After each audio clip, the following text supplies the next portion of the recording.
Please give a huge round of applause to Honorary Chief Minister of Maharashtra, Shri Devendra Fadnavis ji, and Honorary Minister of Skills and Innovation, Shri Mangal Prabhat Lodha ji.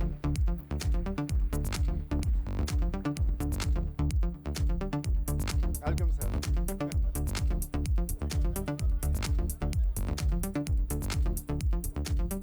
And wave.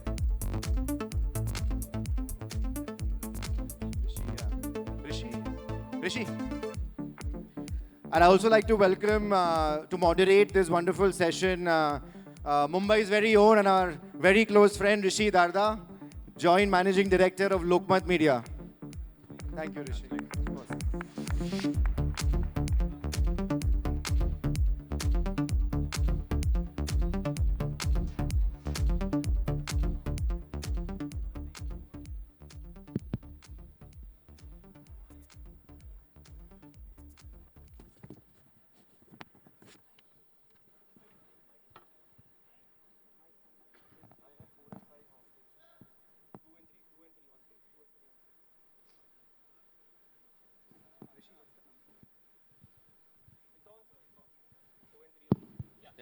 No, it's on.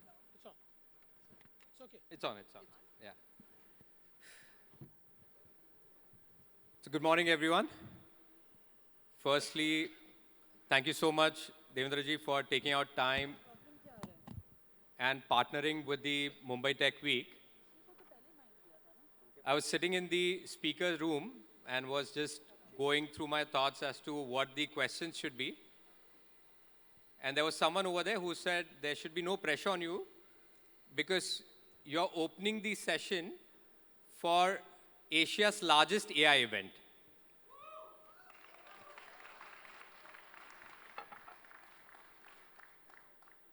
We were here exactly the same place last year, and it was big. The event was pretty large. And when we walked in, it felt as if this has just gone on steroids.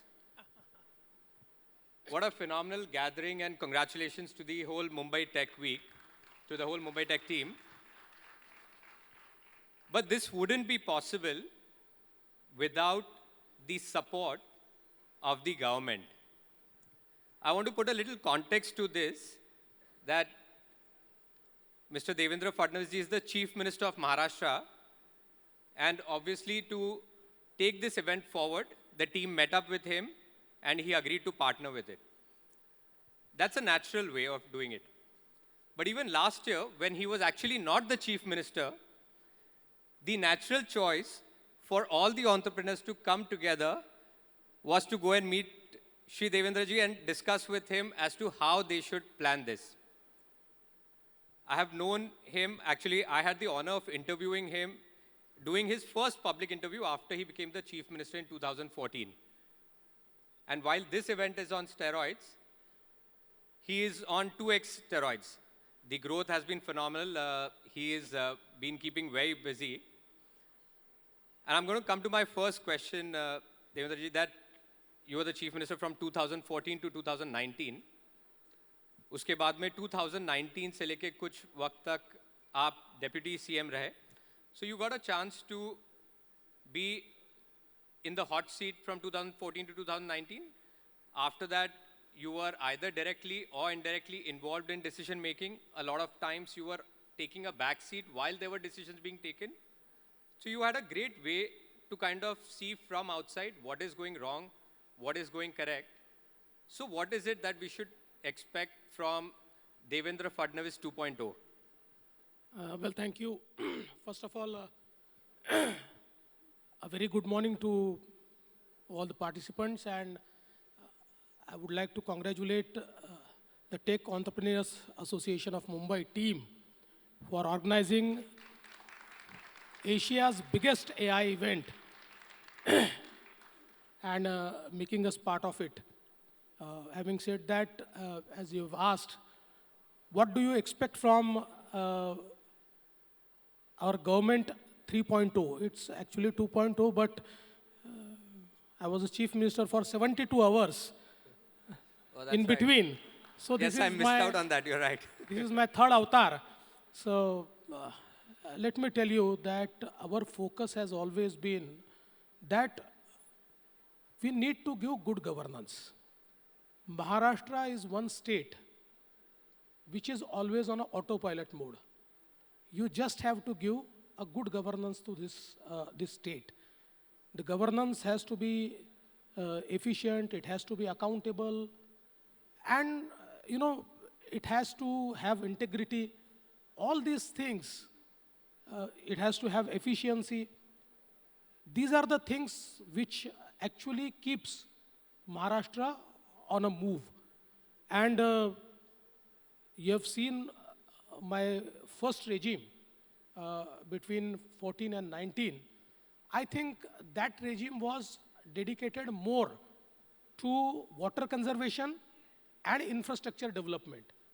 Today, in and around Mumbai, all the projects which you can see are the projects which started in my regime, and now we are completing, whether it is Coastal Road, whether it is Atal Setu, whether it is Metro. Now we have to move forward.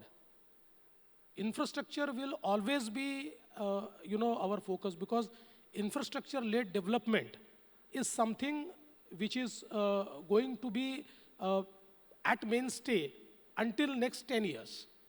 But now, apart from infrastructure, more focus will be on technology.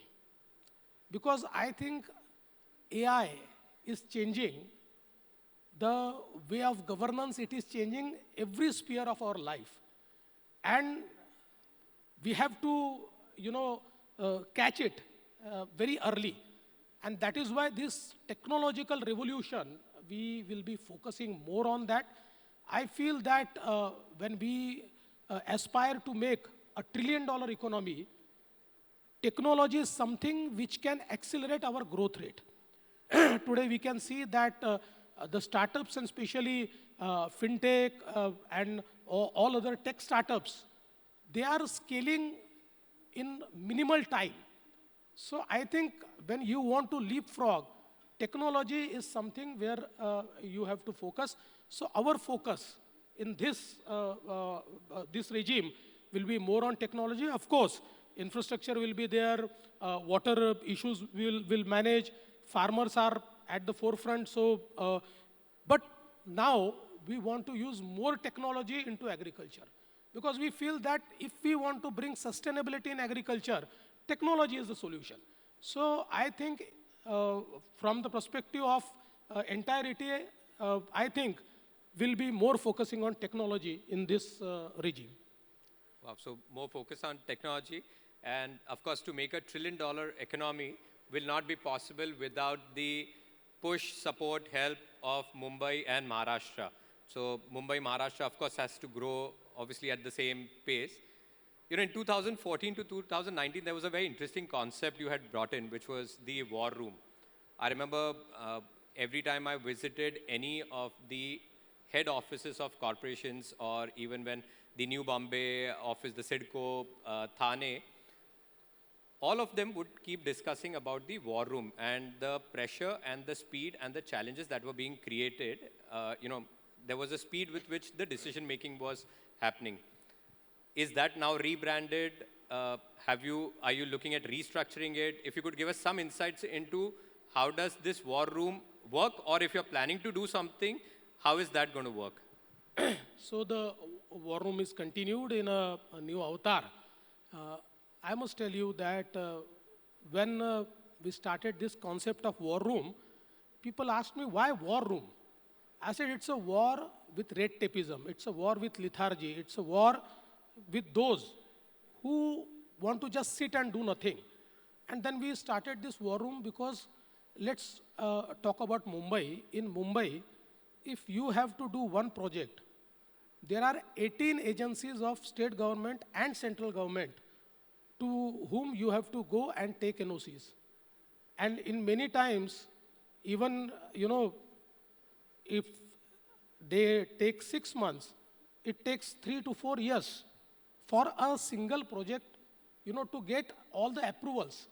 That has been happening. The first metro in Mumbai, which is Ghatkopar-Versova, that metro took 11 years.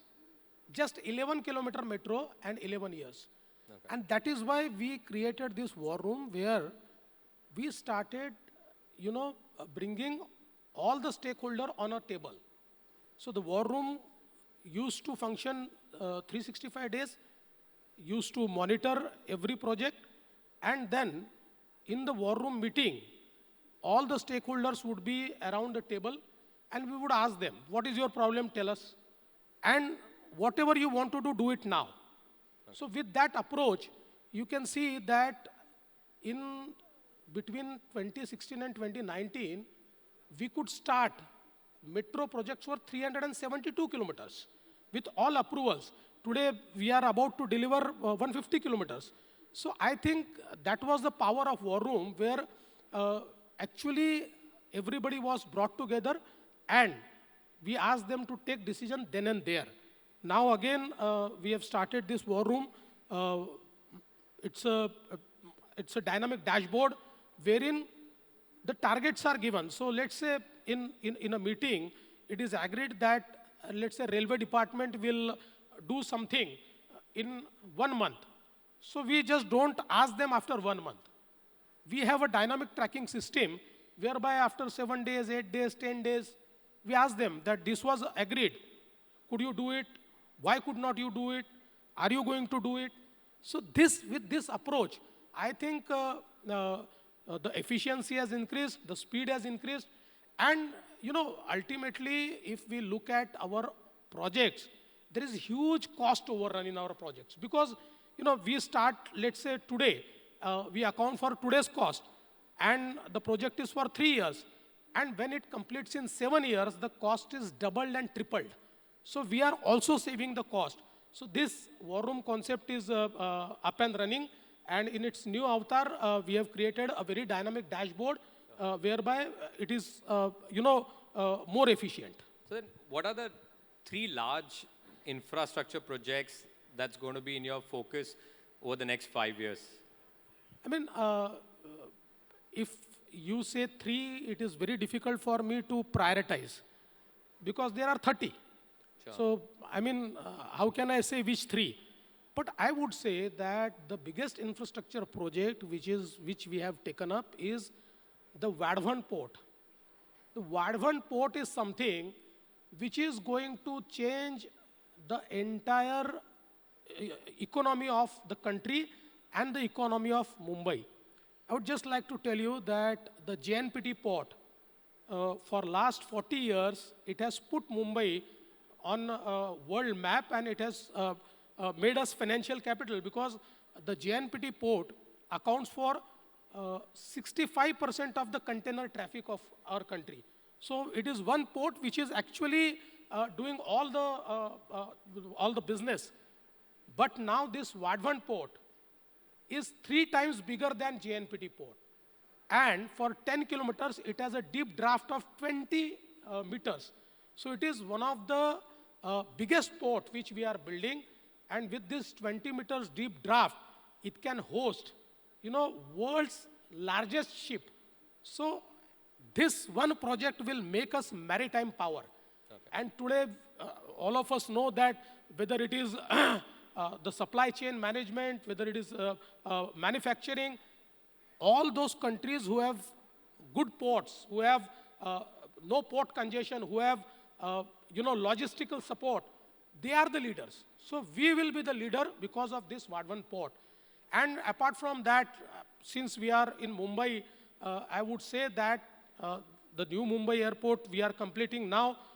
And with this airport, we are going to build an entire new city. This city will be 3 times bigger than Mumbai. The Naina city? Yeah, Naina. This will be 3 times bigger than Mumbai. And mostly it will be a thematic city whereby, we'll try to accommodate the needs of businesses in this city. Because I think Mumbai has lived its time as a business capital, and it will remain always. But now we have to create a new business magnet. And this new business magnet will be the new urban agglomeration in and around this new airport, which is this Naina city. And I think with this Vadhavan port again, we'll be creating fourth Mumbai.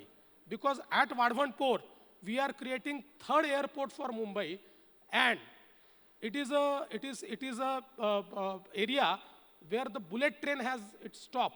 So from Vadhavan or from this area, if you have to come to BKC, it will be a matter of 25 minutes. So a fourth Mumbai will be created in and around Vadhavan. So I think we are heading towards creating new cities now. Apart from that, of course, there are a few infrastructure projects like river linking projects.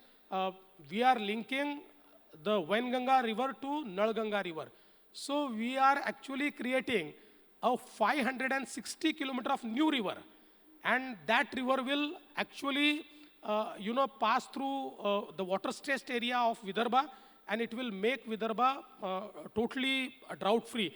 In the same way, the water which flows to the sea, that water will be catching and will bringing it to Godavari, and I think around 54 TMC of water will make it a basin which is up till now a deficit basin, but that deficit will be made good, and the entire region of North Maharashtra and let's say Marathwada will be drought-free. So making Maharashtra drought-free is also something which is on cards. Okay. So, there are we've got a lot of tech people over here, a lot of tech entrepreneurs, a lot of people who are looking to get into the tech world. There are a few common terms that get used: reboot, pivot, restructuring. But when you look at the cabinet ministry of the government, it's still very ancient. I've had the chance of look at it very closely. The portfolios haven't changed for the last 30 years, 50 years. They've remained the same. Wouldn't it be time to kind of look at the cabinet ministry now from a newer point of view? There's so much of involvement of AI, technology, digital. Would it make sense to kind of now have a ministry which only focuses on this, so that the queries, the problems that are faced by a lot of the entrepreneurs then gets sorted? So we did this actually. In 2017, we created a new ministry which is focusing on skill development, entrepreneurship, and innovation. So this is a ministry whereby we are focusing on everything that is new, everything that is emerging. And I think in Maharashtra we also have an innovation society. This is it's a company which is created by the government. This innovation society also looks at all type of innovations. So I think we have already done that. Having said that, I agree with you that we need to do more, because today, the nature of business is changing, and we have to work more on policy making, because I think now the role of government is not to, do business. It's more of governance. And that is why with all our different departments, like I created the IT department. There was no IT department in Maharashtra. In 2017, while creating this department, I created a separate IT department. Today, IT department is doing a very good job. It's critical to it's very critical. So I think in our polity, whenever challenge comes, we rise to the occasion. So we have been doing it, but I agree that we have to do more. Sure. You also head the home department, and growingly around the world, the crimes are now moving towards cybercrime. Is there a way that the police and the law department is getting equipped and steps being taken to fight the cybercrimes? I totally agree with you. The nature of crime is changing rapidly. Today, we can see that the financial crime and especially, this digital thefts and all this type of crime, cyber crime, is at the forefront. I mean, I see a day where street crime will be maybe 20-30% and 70% will be cyber crime. We are heading towards that. And that is why we created our state's headquarter to tackle cyber crime at New Mumbai. And I must tell you that we have created India's best platform. Best platform. It's a platform which actually integrates all the banks, it integrates all NBFCs, it integrates all social media handles, it integrates everything. Everything that is into space of cyber. And we have actually procured the best tools in the world, the best tools. All the tools which are available around, we have procured all the licenses. Now it is one cyber security headquarter which can tackle any type of cyber security, any type of cyber theft, any type of cyber offense. And I must tell you that now we have procured a single one number, that is 1945. So anything around cyber, if it is conveyed on 1945, we will be immediately acting on it. Sure. So there was a time when we had to go to the central government, and then the central government used to inform CERT. What used to happen that in cyber crime, the golden hour is very important.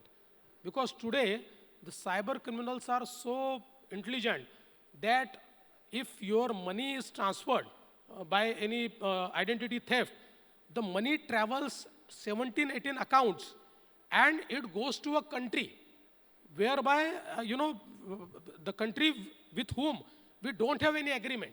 So we cannot bring that money back. So it is very important that we act in golden hours. So we have created this cyber corporation whereby we can act in the golden hour.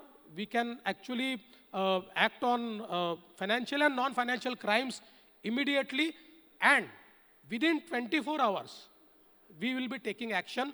So, and we'll be conveying, the victim, what action has been taken. So this is the most efficient, and I must share that the central government has also told all other states that please visit Maharashtra's cybercrime, headquarter, and you should also create such headquarter. Now we have transformed it into corporation, and I'm happy to share that 2 states have approached us that we want to create the same headquarter. So please do it in our state as well. Our corporation will be doing it in those 2 states. Nice. Are we, do we want to open it for questions from the public, or one question?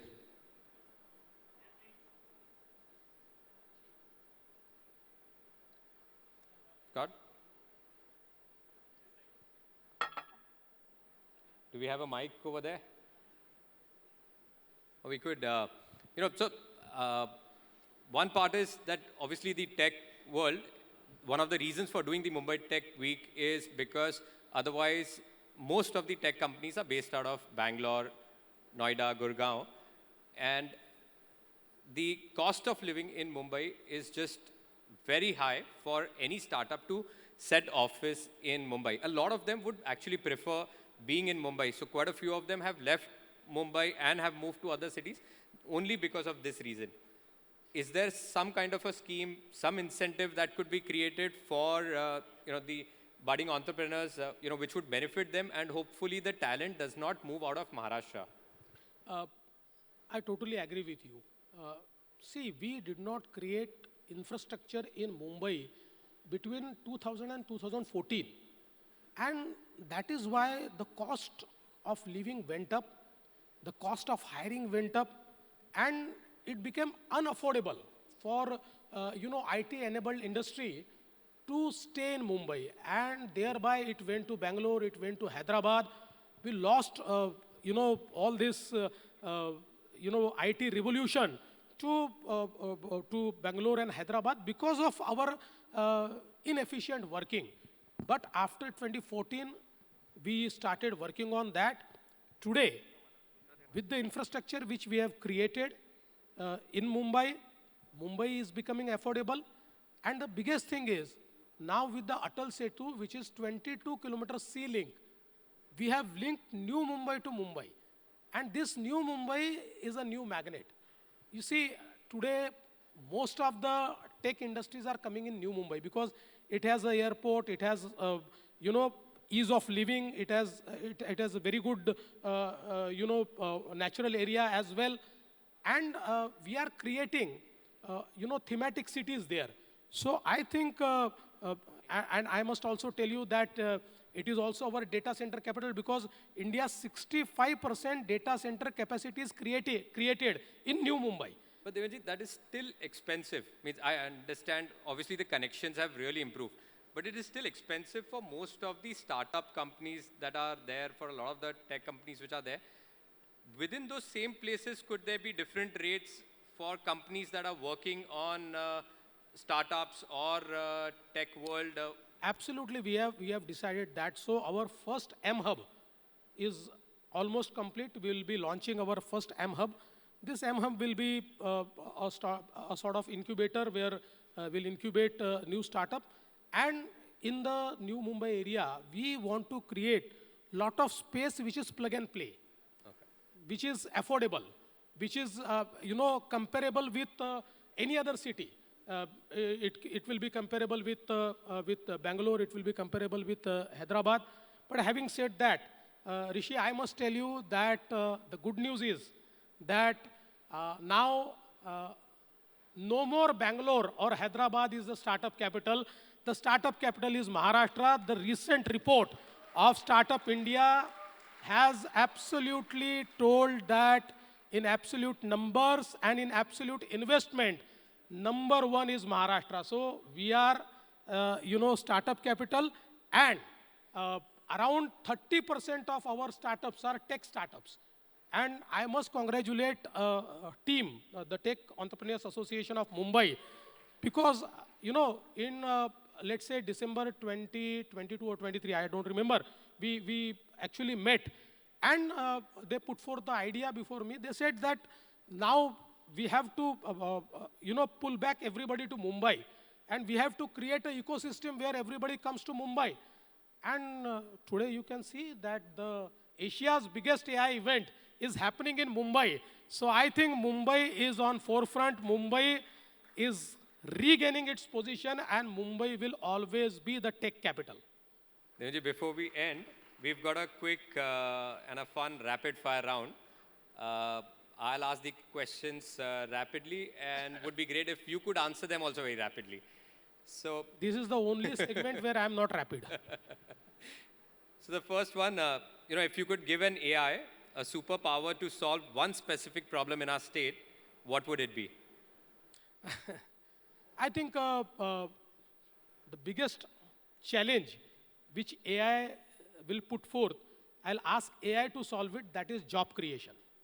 Job creation is something which I would like AI to solve. Nice. Everyone's talking about, my second question was about AI taking jobs. What's the most surprising job you think AI won't be able to replace? See, ultimately, it is artificial intelligence. And, human intelligence is always better than artificial intelligence. So, artificial intelligence may reach any height, but human intelligence will always be better than that. Sure. Which people tend to be more sensitive? मतलब किनके साथ में deal करने में आपको problem होता है?